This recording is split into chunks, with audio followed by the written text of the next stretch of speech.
গতদিন পড়িয়েছিলাম এটা। জারণ প্রক্রিয়ায় খাদ্যদ্রব্য নষ্ট হয় কিভাবে? জারণ প্রক্রিয়ায় খাদ্যদ্রব্য নষ্ট হয় কিভাবে? এই জারণ প্রক্রিয়া রোধ করা, জারণ প্রক্রিয়াকে স্লো করে দেওয়ার জন্য অ্যান্টিঅক্সিডেন্ট ব্যবহার করা হয়। এই অ্যান্টিঅক্সিডেন্ট কোন সকল যৌগ পড়িয়েছিলাম গতদিন? নদী বলো, অ্যান্টিঅক্সিডেন্ট পড়িয়েছিলাম কতদিন?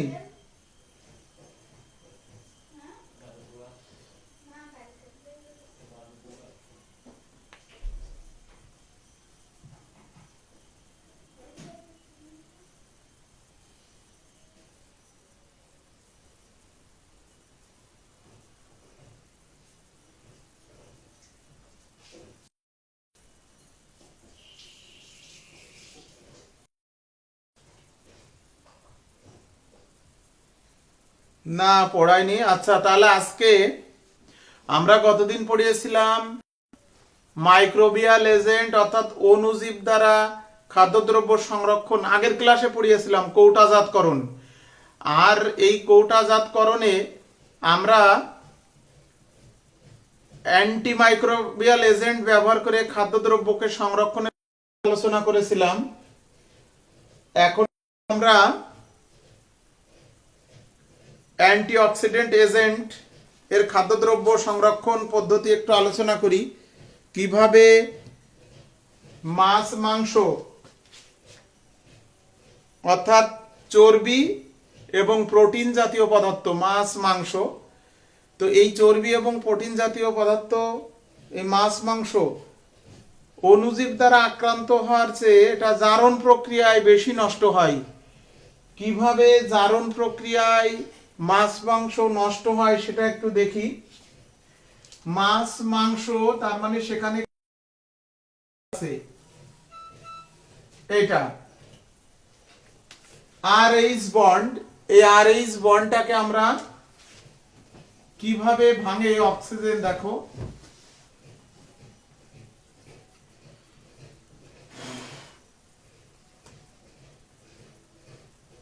এখান থেকে ভেঙে অ্যালকাইল ফ্রি রেডিক্যাল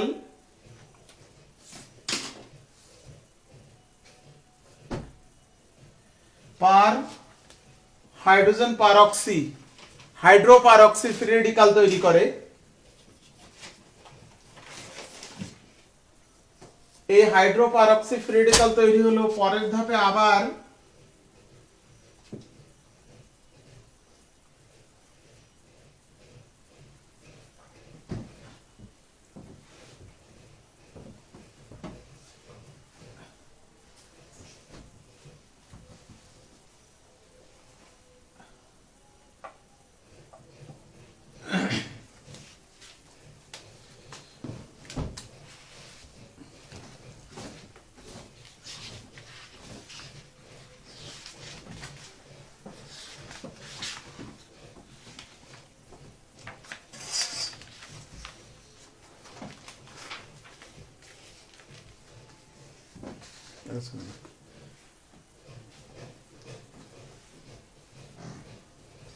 প্রথম ধাপে এটা, পরের ধাপে আবার এই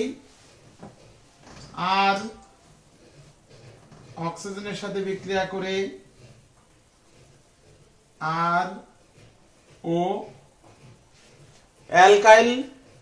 অ্যালকাইল পারঅক্সি ফ্রি রেডিক্যাল তৈরি করলো। বেঁধে গেছে স্যার, সব ঝাপসা। দিদি এটা দিদি, এটাতে দিদি 1 মিনিট একটু ওয়েট করো। লাইটটা কেটে দিয়ে লাইভ কাটো কেন? এখান থেকে দিতে পারবো না না, ওয়াইফাইটা আমরা তো ঠিক দেখতেছি। ওর মনে হয় কি মনে হয় যে এখন তো ঠিকই আছে। দেও না, দুটো একসাথে করুক, সমস্যা কি? ওটাও থাকে, এটাও থাকে। দেখি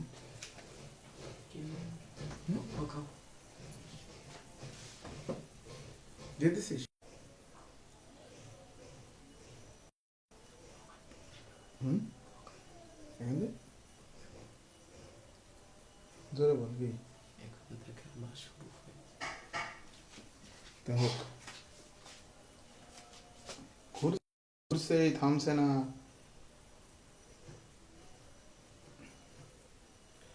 এরকম হচ্ছে কেন আজকে?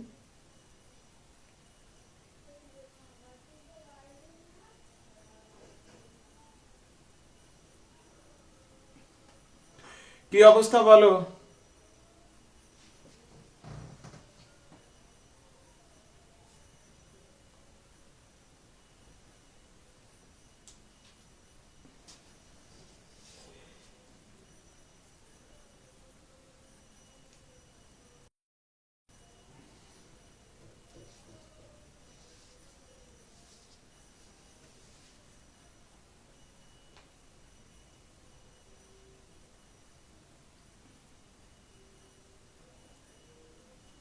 আচ্ছা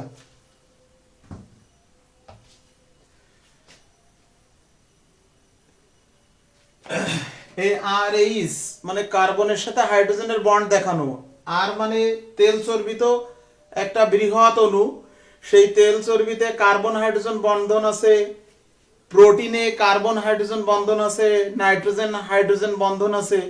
তাহলে এই যে কার্বন হাইড্রোজেনের বন্ডটি অক্সিজেন জারণ প্রক্রিয়ায় ভেঙে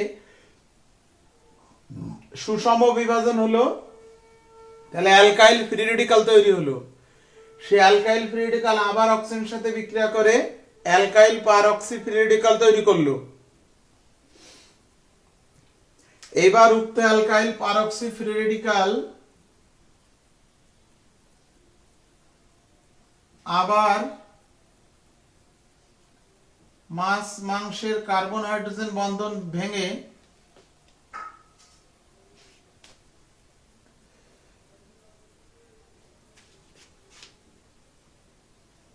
R H bond alkyl free radical. তাহলে এই যে চেইন রিঅ্যাকশন আকারে এই বিক্রিয়াগুলো কিন্তু চলতেই থাকবে, চেইন রিঅ্যাকশন আকারে এই বিক্রিয়া কিন্তু চলতেই থাকবে। তাহলে মাংস দ্রুত জারণ প্রক্রিয়ায় পচে নষ্ট হবে।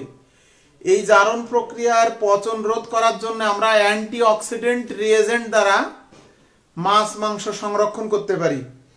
অ্যান্টিঅক্সিডেন্ট রিএজেন্ট কারা? BHT, BHA, BHT বিউটাইলেটেড hydroxy toluene,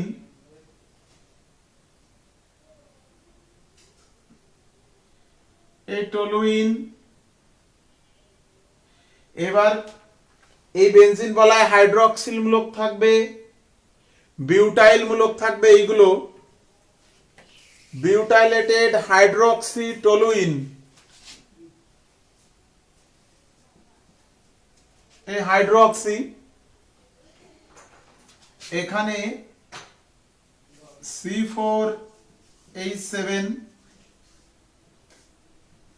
C4H7 এটা, আর বিউটাইলেটেড হাইড্রোক্সি এটা দেখো, বিউটাইলেটেড হাইড্রোক্সি অ্যানিসল, এটা অ্যানিসল, এর এখানে ওইস, এখানে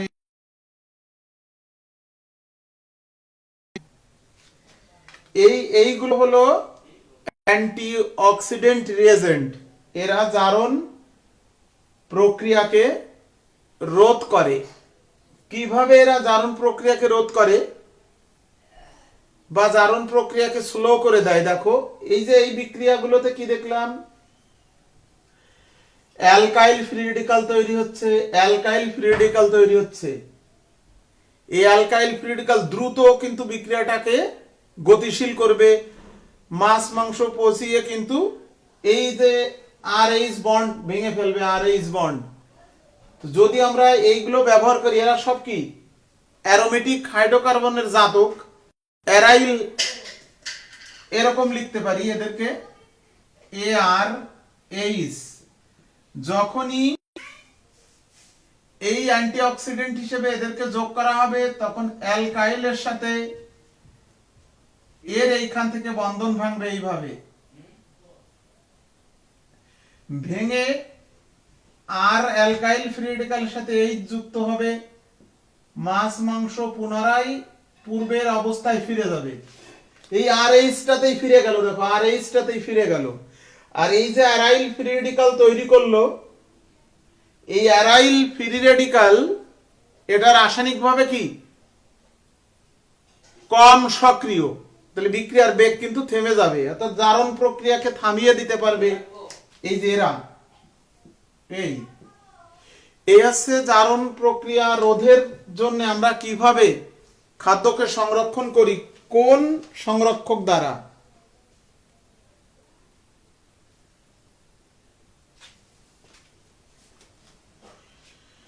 সবাই কি দেখতে পাচ্ছ? ভিডিও এবং অডিও দুটোই কি ক্লিয়ার আছে? একটু বলো আমাকে।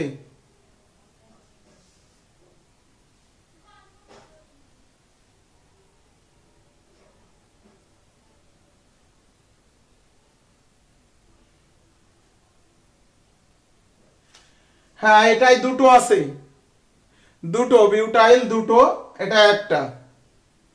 কোন যৌগে এরকম দুটো আছে, কোন যৌগে একটা আছে, সমস্যা নেই এতে। আর একটা আছে, আরো আছে এরকমই দুটো, আমি দেখালাম, বইতে দেখবা আরো দুটো তিনটে আছে।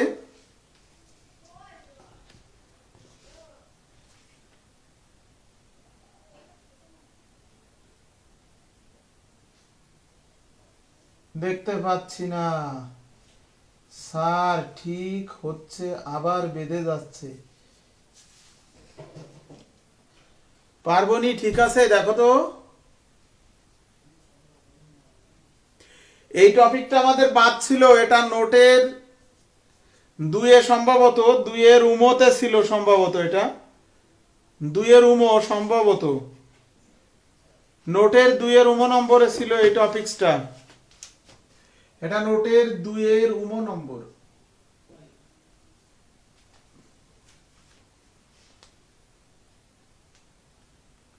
একটু পর পর বেঁধে যাচ্ছে, নেটওয়ার্কে একটু ডিস্টার্ব আছে আজকে, বুঝতে পারছিলাম আমি। যাই হোক, এখন আমরা চলে যাব টয়লেটিস, অর্থাৎ প্রসাধনী আর টয়লেটিস দুটো অংশ। আজকে আমি প্রসাধনী অংশটুকু আলোচনা করব, তারপরে ক্লাসে শেষ হয়ে যাবে, পরের ক্লাসে টয়লেটিস আলোচনা করব। কিন্তু তোমাদের কাছে অনুরোধ, আমি গতদিনও বলেছি যে আমার 1 থেকে 4 পর্যন্ত নোটে যে টপিকগুলো আছে সেটা পড়ানো হয়েছে, তার মানে তোমার বইয়ে টয়লেটিসের আগ পর্যন্ত লাইন বাই লাইন আন্ডারলাইন করে কিন্তু পড়ো, কারণ এখানে কোনো ম্যাথ নেই, এখানে খুব যে গঠনমূলক রসায়নের কিছু বোঝানোর জিনিসও কিন্তু এখানে নেই। আজকে আমরা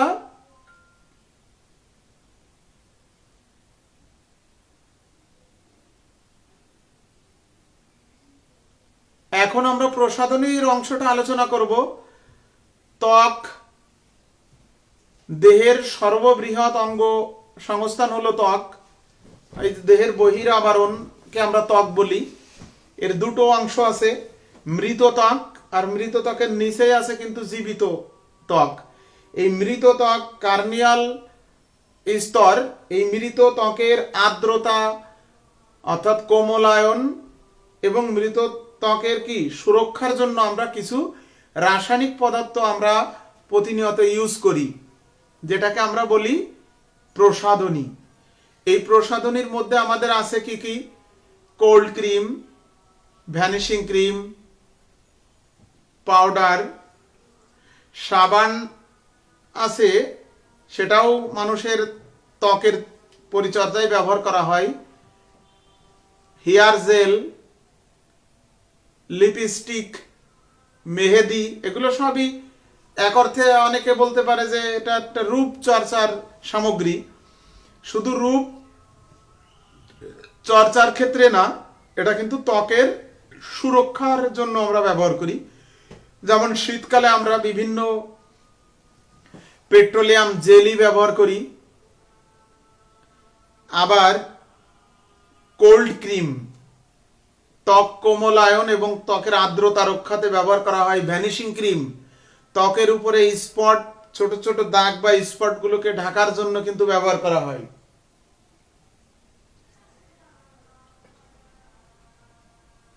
স্যার আপনি 6 তারিখের আগে কোনো এক্সাম দিয়েন না কেন? রানিতা 6 তারিখের আগে কোনো এক্সাম দেব না? ওই যে ফিজিক্স পরীক্ষার ডেট দিয়েছে তাই। বুঝতে পেরেছি। একটানা পরীক্ষা দিলে হবে?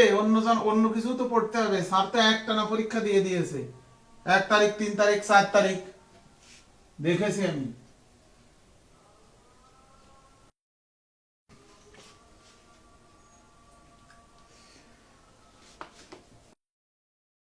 পারফিউম আমরা ইউজ করি, সেটাও বলি। পারফিউম বিভিন্ন ব্র্যান্ডের পারফিউম আছে। আমরা এখন এই প্রসাধনীতে ব্যবহৃত কিছু রাসায়নিক ও পদার্থের গঠন এবং কার্যকারিতা আলোচনা করব। তারপরে আমরা বিভিন্ন পারফিউম, বিভিন্ন প্রসাধনীর গঠন এবং কিভাবে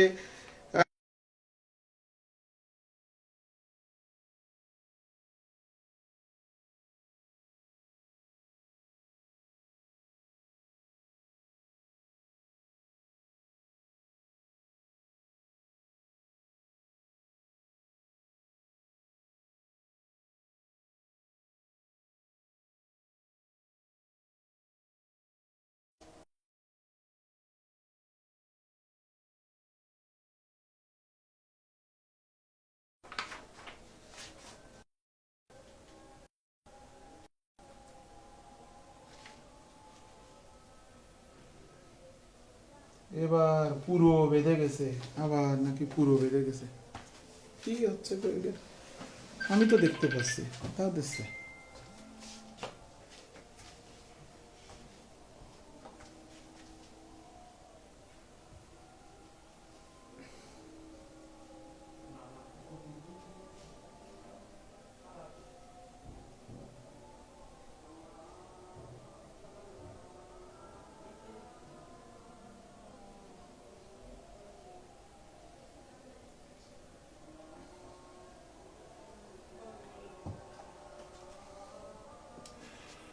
দেখো, আমরা কিছু কিছু রাসায়নিক উপাদান যা আমাদের ত্বকের সুরক্ষার কাজে ব্যবহৃত হয় বিভিন্ন প্রসাধনী তৈরিতে, একটু তাদের আলোচনা করি। পেট্রোলিয়াম জেলি, পেট্রোলিয়াম জেলির প্রধান উপাদান একটি অ্যালিফেটিক হাইড্রোকার্বন। ভ্যাসলিন এটি একটি পরিচিত ব্র্যান্ড। সাধারণত ত্বকের উপরে একটি আবরণ হিসেবে এটা কাজ করে। এর প্রকৃতি অপোলার, তাই ত্বক থেকে পানি বের হওয়ার পথে প্রতিবন্ধকতা সৃষ্টি করে। ত্বকের আর্দ্রতা রক্ষায় এর প্রধান কাজ। কিছু রাসায়নিক উপাদানের গঠন আমরা আলোচনা করব, যেমন ল্যানোলিন।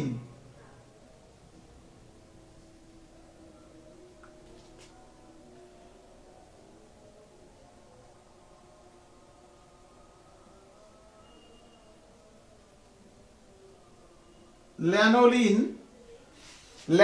ল্যানোলিন হলো এক ধরনের অ্যাস্টার। এটি একটি অ্যাস্টার।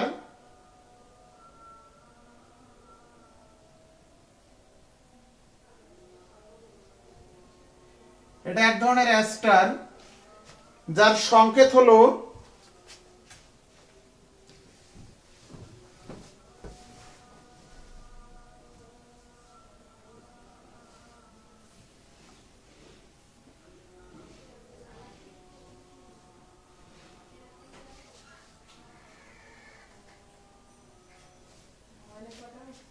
এটা হলো কোলেস্টেরল, আর এটি স্টিয়ারিক অ্যাসিডের, তার মানে কোলেস্টেরল স্টিয়ারেট, কোলেস্টেরল স্টিয়ারেট। এইটা হলো ল্যানোলিন। এটা তৈরি হয় স্টিয়ারিক অ্যাসিড C17H35 COOH এর সাথে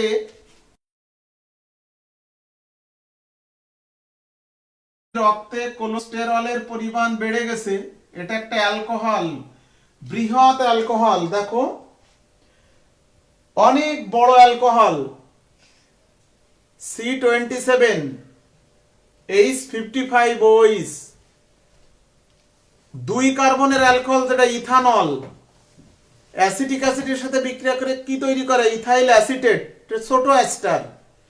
27 কার্বনের অ্যালকোহল, আর জৈব অ্যাসিডটি 17 কার্বনের, 18 কার্বনের। প্রাণী দেহে অর্থাৎ আমাদের শরীরে যদি রক্তে কোলেস্টেরল থাকে, এটা কোলেস্টেরল, আমাদের প্রাণী দেহে কিন্তু স্টিয়ারিক অ্যাসিড বিদ্যমান।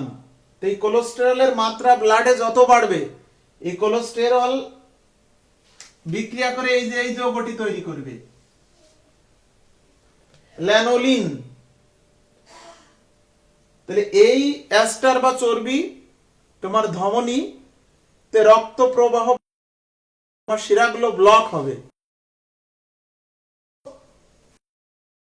ব্লাডে বেশি থাকবে, সম্ভাবনা থাকবে এই অ্যাস্টার তৈরি হওয়ার।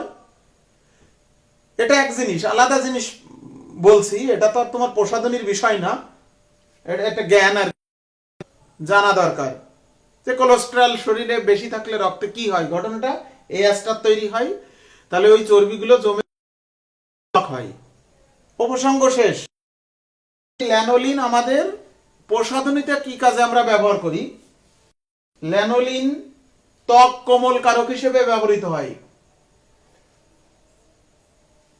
এটা আমরা বিভিন্ন প্রসাধনীতে ব্যবহার করি ত্বক কোমল কারক হিসেবে, ল্যানোলিন। এবার সিটাইল অ্যালকোহল,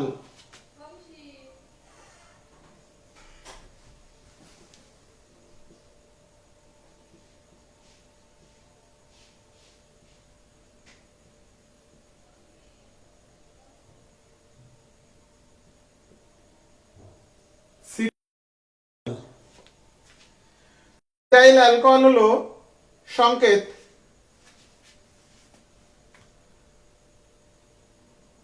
C16H33OH। এই সিটাইল অ্যালকোহল তৈরি হয় কিভাবে? পামিটিক অ্যাসিডের বিজারণ প্রক্রিয়া এটাকে তৈরি করা হয়। উল্টো দিকে দেখায়, দেখো বিজারণ, পামিটিক অ্যাসিড C15H31C OOH, একে যদি বিজারণ করা হয়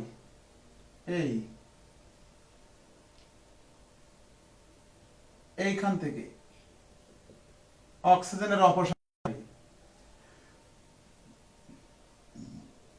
এই সাথে পানি উৎপন্ন হয়।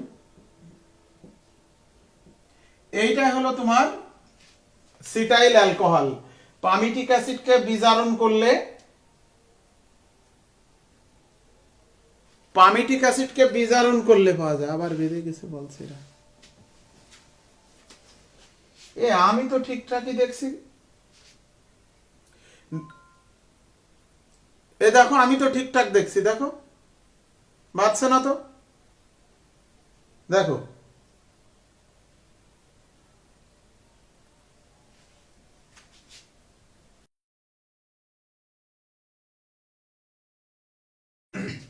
কানেকশন কেটে আছে তো সবকিছু। স্যার আবার তানভীর মাজার লিখতে, স্যার আবার। তাহলে সিটাইল অ্যালকোহল এটা কি কাজে লাগে? এটি একটু উৎকৃষ্ট ত্বক কোমল কারক, এটাও ত্বক কোমল কারক হিসাবে ব্যবহৃত হয়। দেহের তাপমাত্রা এটি গলে যায়। আমাদের দেহের স্বাভাবিক টেম্পারেচার কত? 35 থেকে 37 ডিগ্রি সেন্টিগ্রেড। এই 37 ডিগ্রি সেন্টিগ্রেড তাপমাত্রা এই অ্যালকোহলটি গলে যায় এবং এটি পানির সাথে মিশে ত্বকের পানির ধারণ সামর্থ্য বৃদ্ধি করে। এই প্রক্রিয়ায় তাপ শোষিত হয় বলে এটি শীতল অনুভব সৃষ্টি করে। ব্রক্স ব্রক্স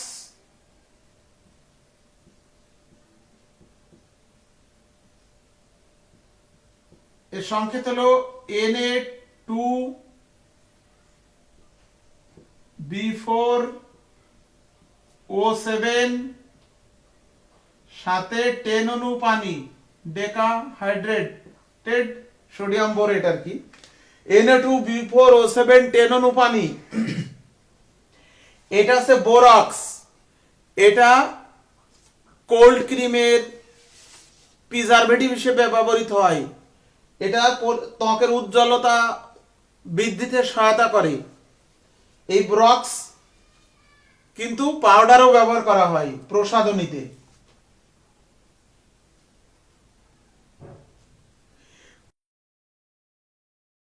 হিসেবে এটা কাজ করে, ব্যবহৃত হয়। আরো একটা রাসায়নিক যেটা প্রাকৃতিক ভাবে আমরা পাই, মোম। এটা একটা অ্যাসিড, এটা আমরা লিপস্টিক তৈরিতে ব্যবহার করি। মৌমাছির মোম, ল্যানোলিন, সিটাইল অ্যালকোহল, বোরাক্স, মৌমাছির মোম।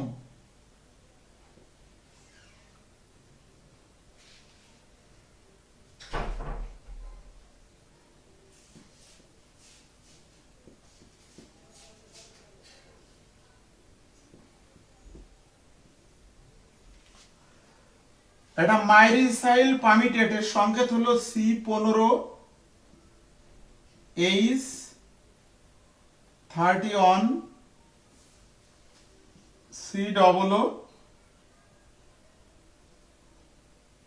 C30H61।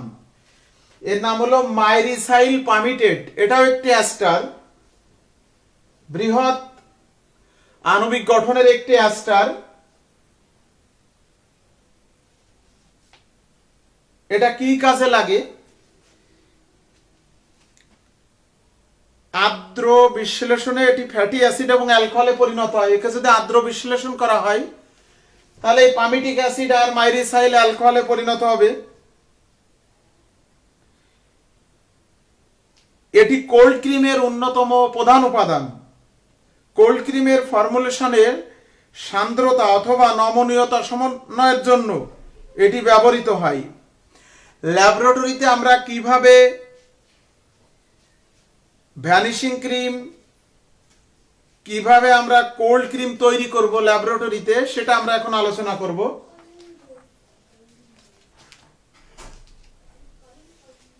দেখো, তোমরা তো বলছো সবার বেঁধে যাচ্ছে, ঘটনাটা দেখো একটুও বাচ্চে না তো, আমি তো দেখছি এটাই। দেখো খেয়াল করে,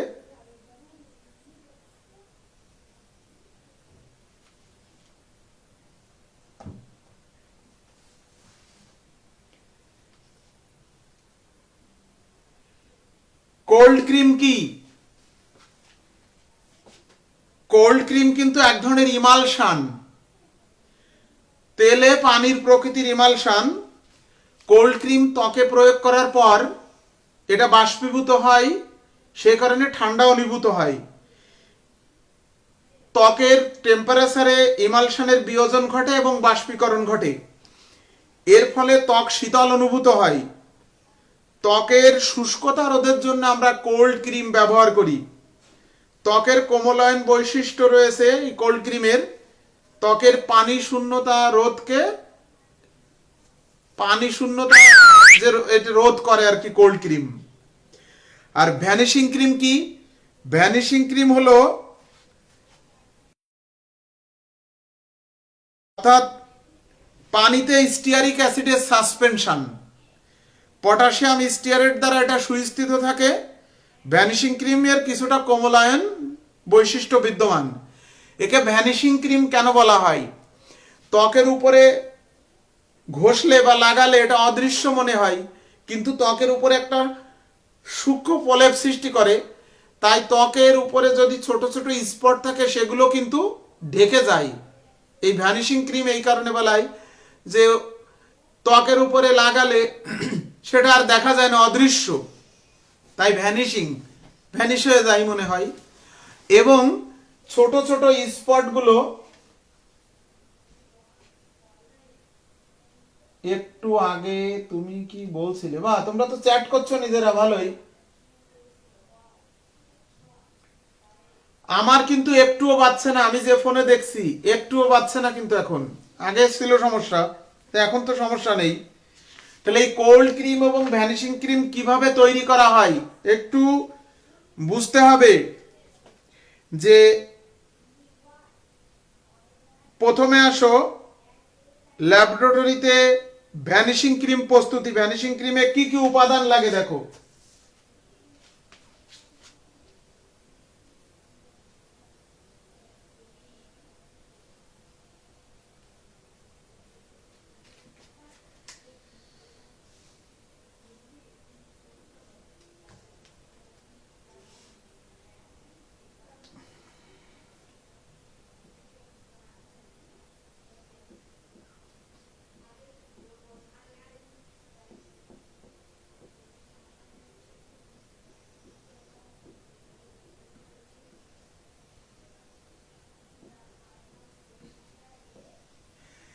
এখানে কি কি উপাদান লাগবে। পাত্র এ, এই এ পাত্রে আমরা কি কি নেব। এ পাত্রে নেব 250 মিলি পাত্রে কি কি যোগ করব। এর মধ্যে যোগ করব 20 গ্রাম স্টিয়ারিক অ্যাসিড, 20 গ্রাম স্টিয়ারিক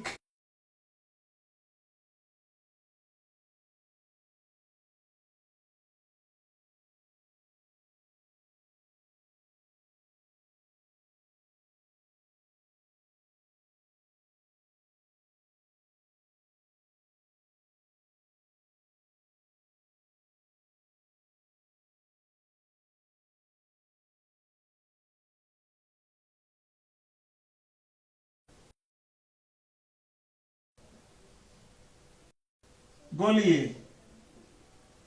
আর পাত্র বি, এই পাত্র বিতে আমরা কি কি নেব। আবার একটি পাত্র, এটাও 250 মিলি।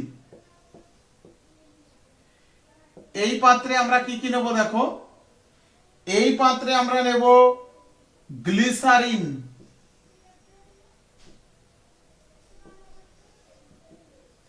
ছয় গ্রাম, কার্বিটল,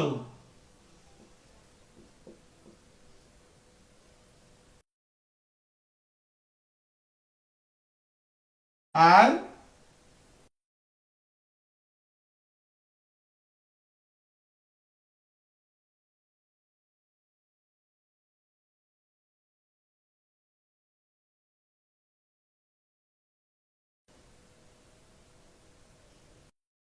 80 থেকে 85 ডিগ্রি সেন্টিগ্রেড তাপমাত্রায়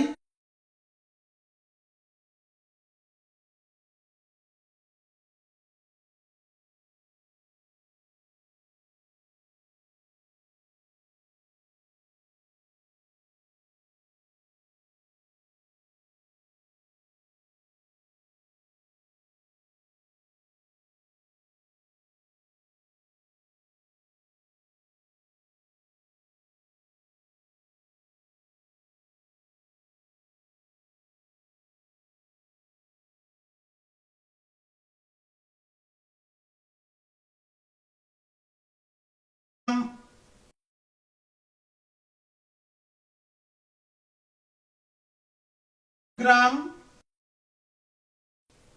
গেছে, বেড়ে গেছে,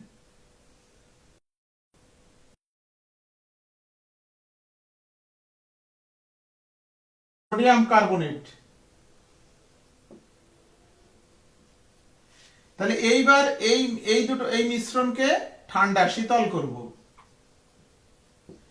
শীতল করলে এ বি এই গলানোর পর এই তরলকে একসাথে মিশিয়ে আমরা শীতল করলে যেটা সেইটাই কিন্তু ভ্যানিশিং ক্রিম। এই ভ্যানিশিং ক্রিমে কার্বিটল কি কাজে লাগে? গ্লিসারিন হচ্ছে উচ্চ সান্দ্রতা বিশিষ্ট একটি তরল।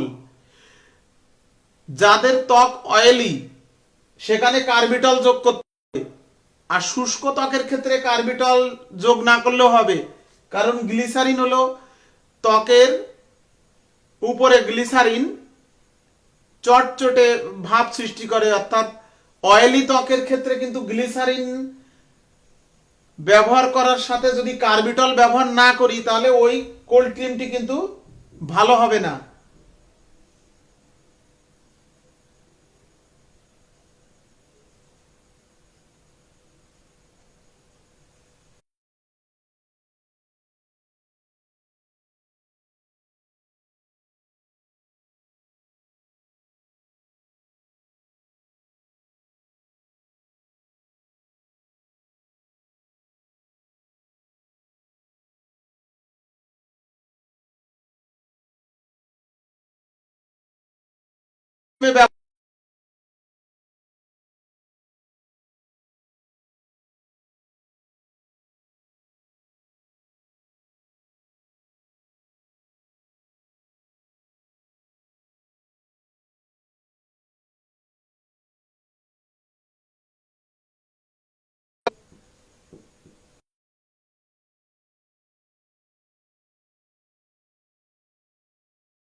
ওই হলো কার্বিটল। কার্বিটলের সাধারণ সংকেত হলো 1 2 3 4 5 6 C6 5 6 7 8 9 10 11 12 13 14 H14 O3। এইটা হলো কার্বিটল। এটা এক ধরনের অ্যালকোহল। কার্বিটল হলো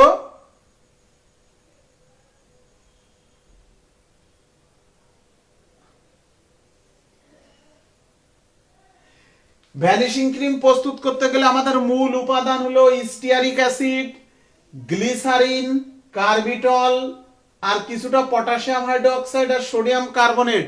এই পটাশিয়াম হাইড্রোক্সাইড এবং সোডিয়াম কার্বনেট ক্ষার জাতীয় পদার্থ। স্টিয়ারিক অ্যাসিডের সাথে পটাশিয়াম হাইড্রোক্সাইড বিক্রিয়া করে পটাশিয়াম স্টিয়ারেট সাবান জাতীয় পদার্থ তৈরি করে, যেটা ত্বককে পরিষ্কারের কাজে ব্যবহার করা হয়, মানে ব্যবহৃত হয়, ত্বকের উজ্জ্বলতা বৃদ্ধি করে। ও স্যার, বেঁধে গেলে পরে করার সময়ও ঝাপসা লাগে।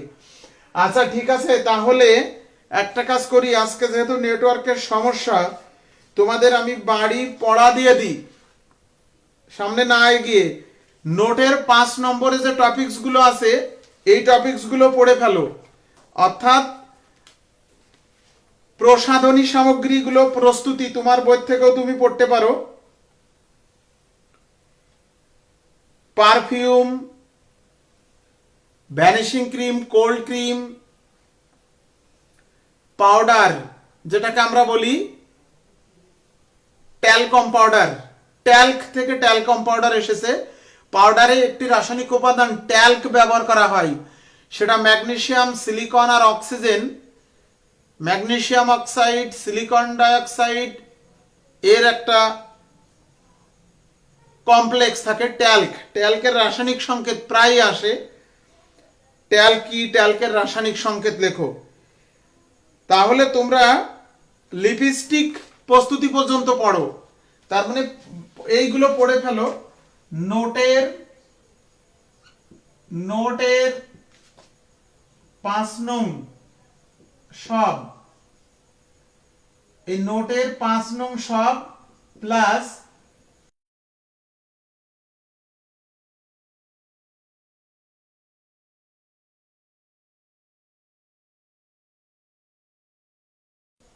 তথ্য, অর্থাৎ টয়লেটিসের আগ পর্যন্ত পড়ে ফেলো, ঠিক আছে?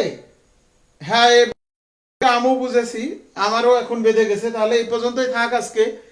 আমরা আগামী ক্লাসে তাহলে টয়লেটিসটা পড়বো।